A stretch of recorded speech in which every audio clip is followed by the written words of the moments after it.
And after a year of doing that, you then took up the role as chief executive.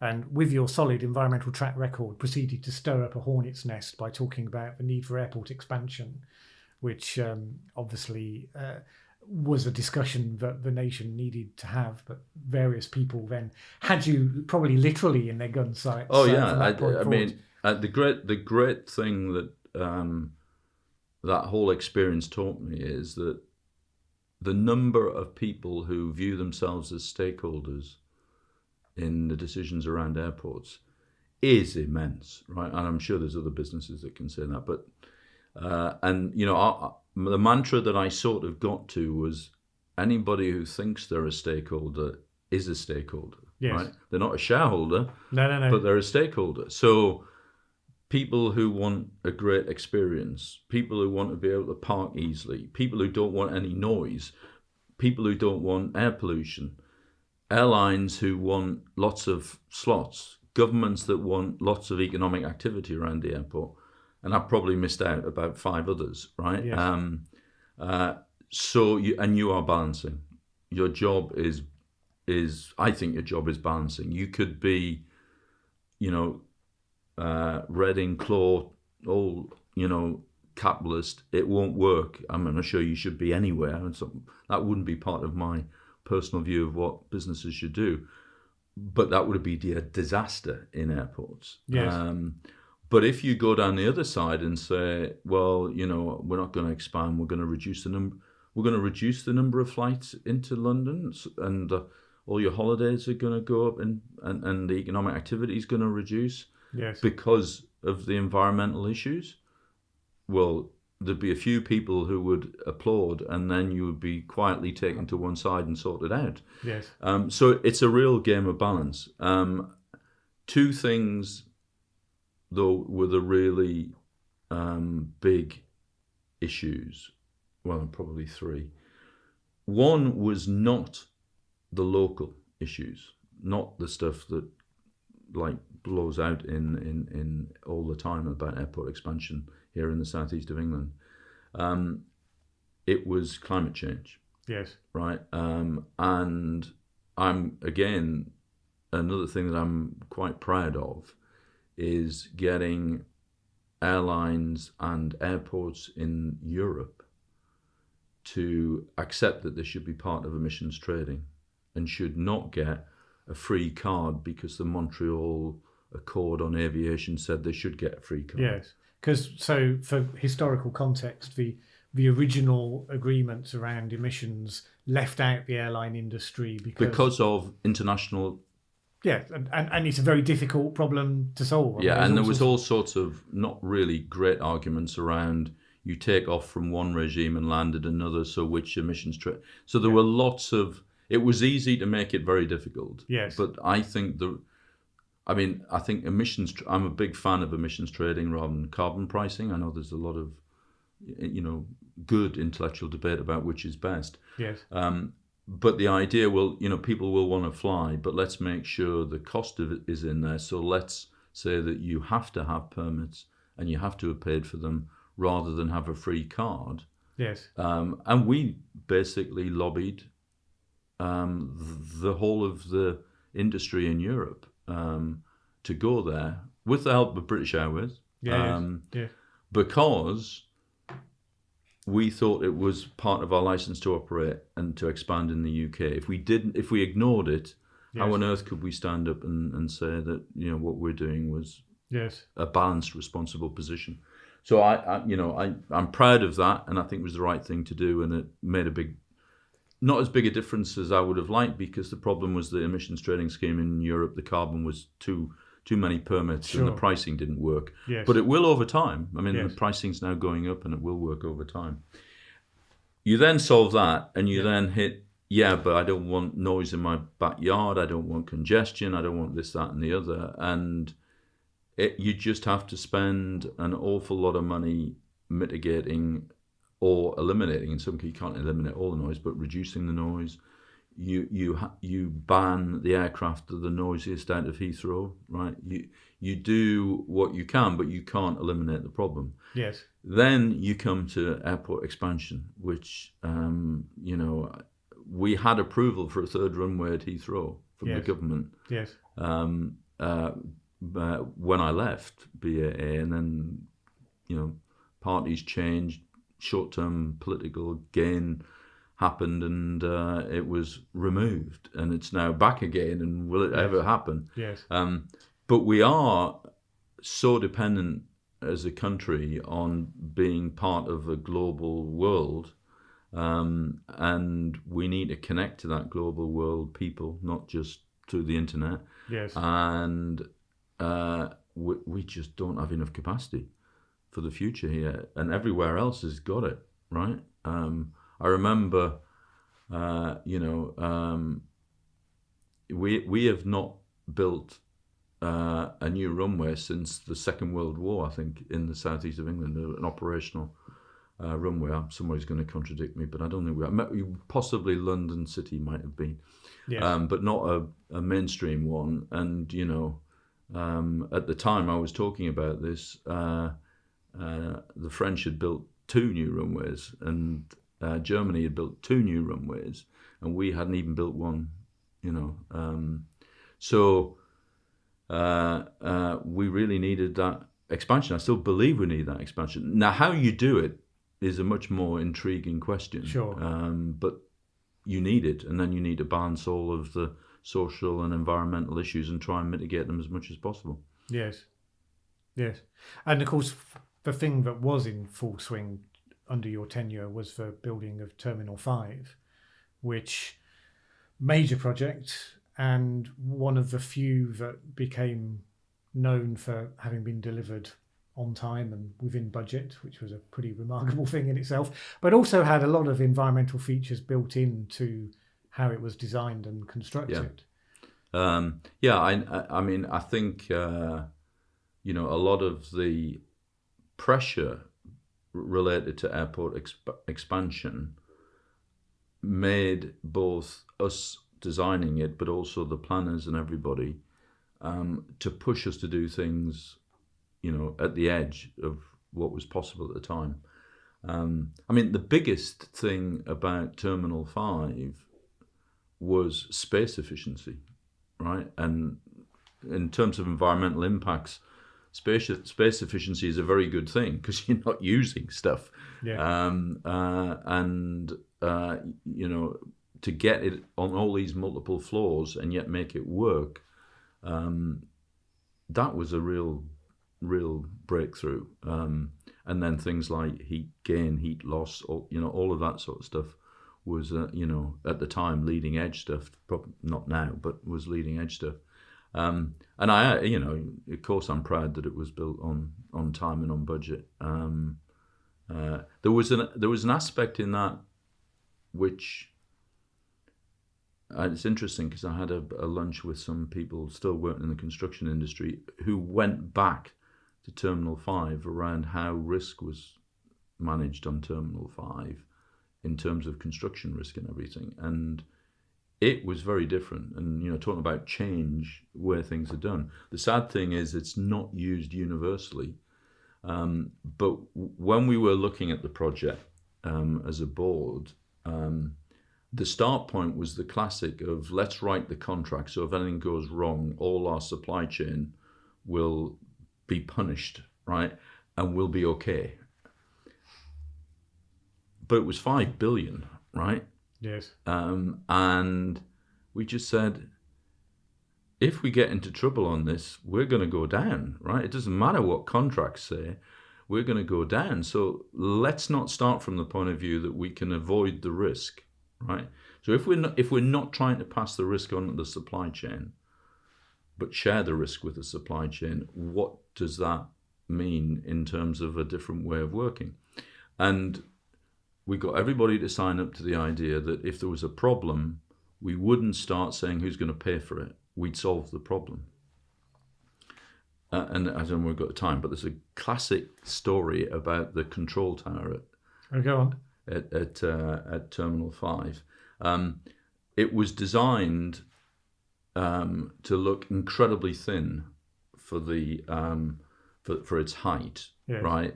In the original planning permission, without anybody really thinking that would be taken seriously if we got approval. But because of the nature of the approval of Terminal 5, and we all know how many years it took to get the approval, it had to be the way it was designed. We couldn't say, well, actually, we needed a bit wider. So the construction of the tower was difficult. Yes. Right? So, and it was a classic where you basically, this is my engineering command, you build concrete rings and you lift it up and you put another ring underneath it. So everything's been designed, all of the kits, all of the rings have arrived on site, lift the first one, put one underneath, doesn't fit. Can't get it to lock. Wow. Right? And this is on the critical path. Yes. Right? So the first instinct of everybody was, I'm going to find somebody to blame for this. And we said, look, let's read what we said we're going to do here.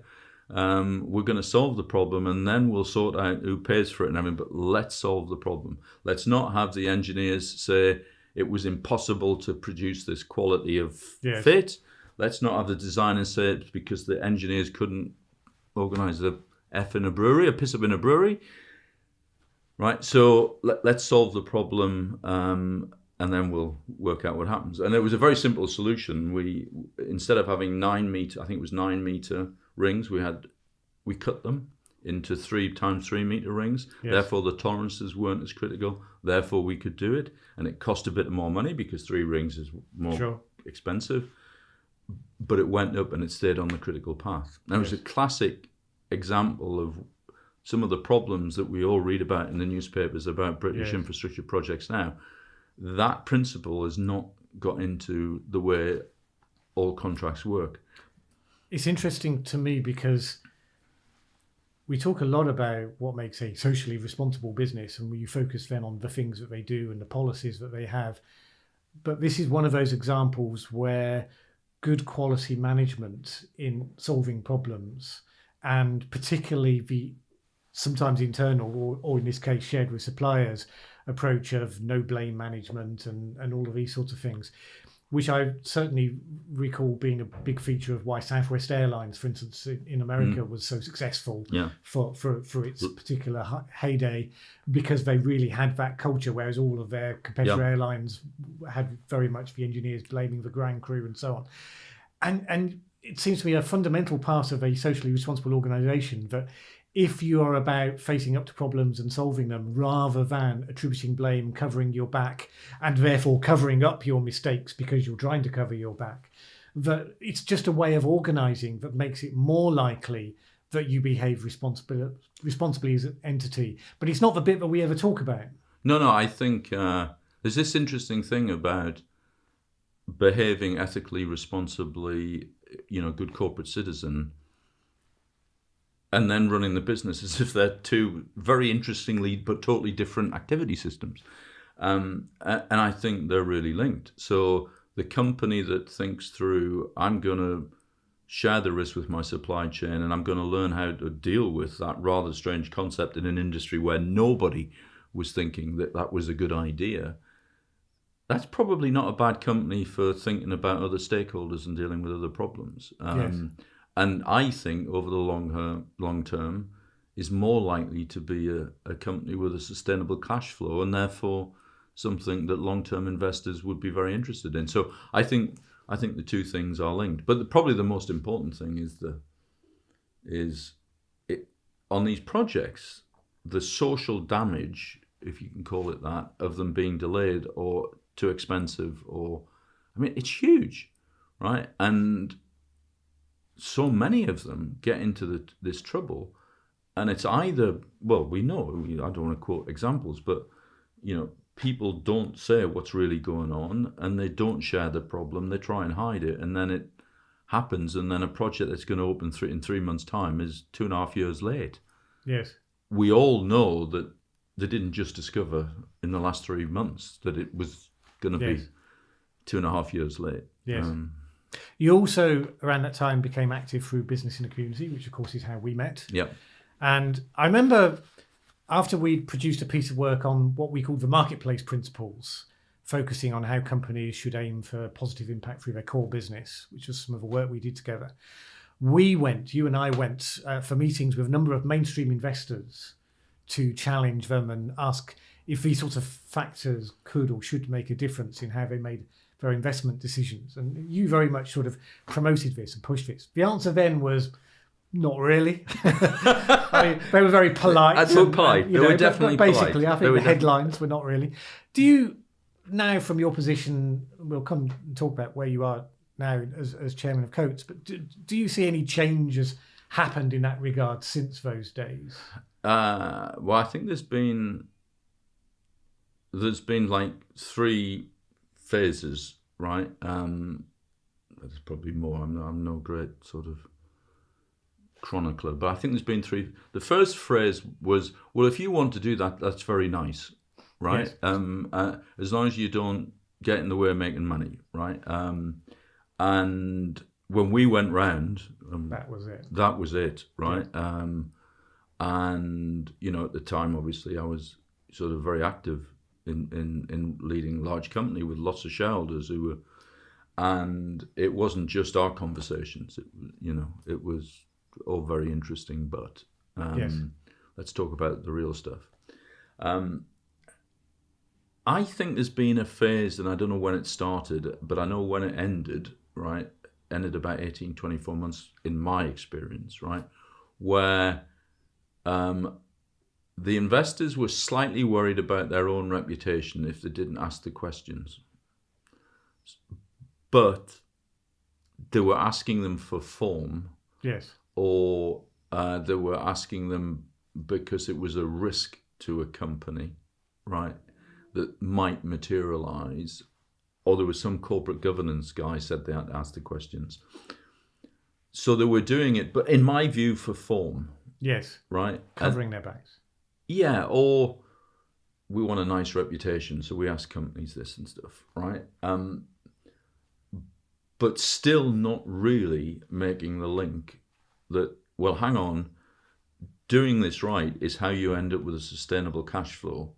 And that's, if you're a long-term investor, it's not how much money you're going to make next year that's the value of the company. It's how much money you're going to make over the next decades is how you value the company.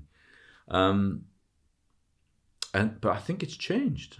And it could be I'm getting old and I want it to have changed.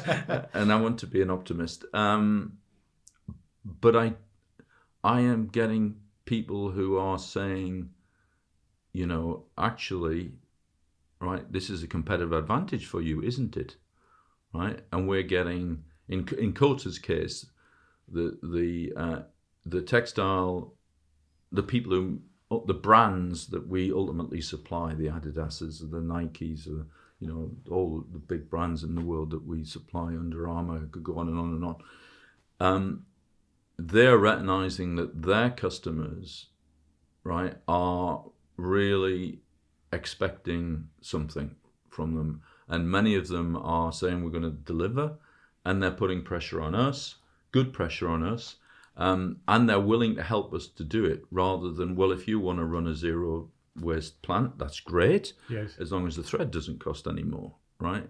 So we're seeing a change there, and I'm seeing a change in some investor conversations. All right, well, this is an advantage for you, isn't it? Right? Yes. Business advantage. Yes. Not. It's nice. Talk to this guy over here who's my corporate responsibility guy. Yes. In a fund. So it may be a false dawn. I hope it isn't. But I genuinely think it's and it's funny. I've talked to a few people, and certainly the Coates experience is. It's been in the last year, 2 years. I'm not sure I really can. I don't know what's driven it. I mean, you could argue. The climate events around the world are just looking. It's just not possible to say something's not going on here. Well, yes. I know it is possible. Some people do, but I mean, most sane people looking at it would say there's something going on here. Yes. They may not all understand it. It may not be for all of the reasons that we understand, but something is happening. Yes. And they've just gone ratcheting up in terms of climate events. No, and I think that's fair enough. I think the people who are saying nothing's going on, it tends to come from an ideological place, and businesses tend to be rather pragmatic about these things. Yeah. So I think there's that, and then I think plastic in the oceans. It's all just raising up. It's raising it up, and I think the power of the internet and the power of the consumer to make choices means that there's a sort of rapid feedback into the decision making of companies, which wasn't there again. Yes. In the past, that an issue becomes a global reputational event. It took a while in the past. It just like that means that companies are responding quicker to it and worrying about it more. So I'm a bit of an optimist that people are starting to treat it seriously.